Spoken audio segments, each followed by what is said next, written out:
Hello పిల్లలు, welcome to our world కుట్టి Telugu stories. ఈరోజు మనం ఒక చిన్న కథలో నెక్స్ట్ ఏం జరగబోతుందనేది తెలుసుకుందాము.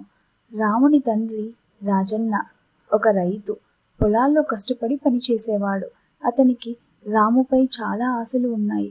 నా కొడుకు చదివి పెద్దవాడవ్వాలి, మా ఊరికి మంచి పేరు తీసుకురావాలి అని అనుకునేవాడు.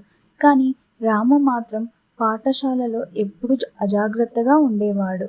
ఒకరోజు పాఠశాలలో గురువు గారు చెప్పారు, మనం చేసే ప్రతి చిన్న పని కూడా పెద్ద ఫలితాన్ని ఇస్తుంది అని. కష్టం చేసేవారికి దేవుడు సహాయం చేస్తూ ఉంటాడు అని. కానీ రాము ఆ మాటలను వినిపించుకున్నాడు, కానీ పట్టించుకోలేదు. అలా రోజులు గడుస్తున్న కొద్దీ రాము చాలా అల్లరి పిల్లవాడు అయిపోయాడు. ఒకసారి వేసవి రోజు రాము తన స్నేహితులతో చెరువులో ఆడుకుంటూ ఉండగా ఒక చిన్న పిల్లి నీటిలో పడిపోయింది.